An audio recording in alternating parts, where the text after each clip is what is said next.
Денешната пресконференција е на тема за која во изминативе години во јавноста постоеше голем интерес, но и тема за која што немаше никаква јасна, јавна и транспарентна информација колку пари на граѓаните на Република Македонија се потрошени.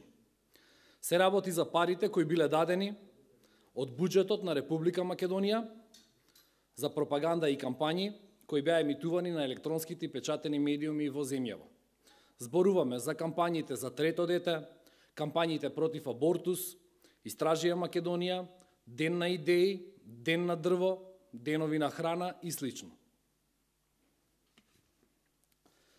Се работи за 38 милиони евра пари на граѓаните на Република Македонија. Потенцираме, во оваа сума не се пресметани 2006 година, 2007 година и 2016 година. Исто така, документите од овие години се уште не можеме да ги пронајдеме. Во оваа сума не се внесени ниту кампањите кои биле правени од страна на останатите министерства на поранешната влада на Никола Груевски.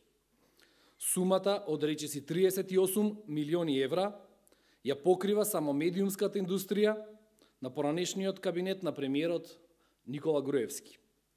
Како што може да видите од табеларниот приказ број 1, парите на граѓаните на Република Македонија биле потрошени за речиси 15 милиони евра за продукција на кампањи се платени на само неколку маркетинг агенции. Во овие 15 милиони евра влегуваат и парите за закуп на огласи во одредени печатени медиуми. 200.000 евра се потрошени за истражување на јавното мислење. Оваа бројка може би е мала, но овој сегмент во наредниот период ќе добие и посебна пресконференција, бидејќи се уште не се анализирани сите документи овде. И третата ставка изнесува скоро 23 милиони евра платени за закуп на време за реклами во електронските медиуми во Македонија. Или вкупно скоро 38 милиони евра пари земени од буџетот на Република Македонија или пари земени директно од граѓаните, од сите нас. Постојат одредени невообичаени поклопувања кои би сакале да ви ги предочиме. Например, на 24.12.2008 година, во само еден ден, се префрлени 2.125.000 евра на неколку национални телевизии во само еден ден. Постои ставка, например, ангажман на консултант за еден месец, кој е платен 30.000 евра.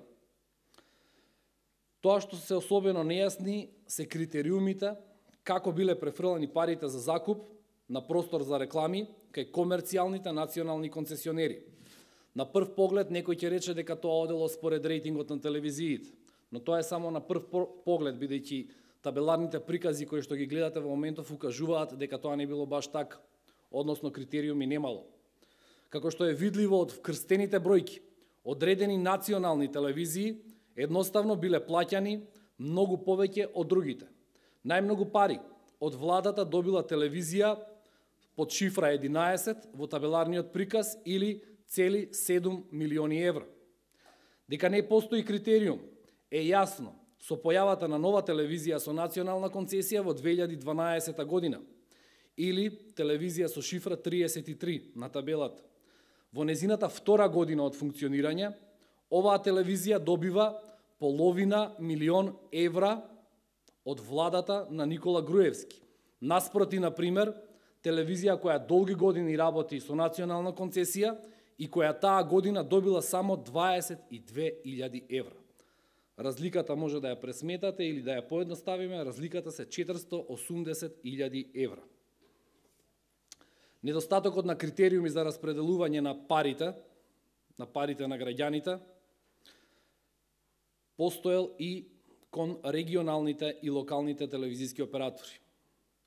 По промената на собственичката структура на истите, некаде во 2013 и 2014 година, овие регионални и локални телевизии одеднаш почнуваат да добиваат значително повисоки суми за закуп на рекламно време.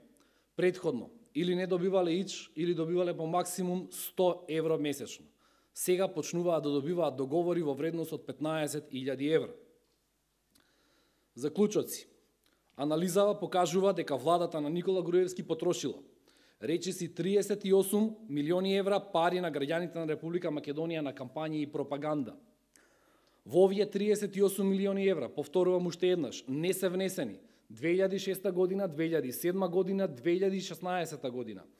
Исто така не се внесени ниту кампањите кои ги правеле посебно министерствата. Така што можно е оваа конечна бројка да е далеку поголема. Граѓаните сами ја плаќале пропагандата која што се спроведуваше врз нив.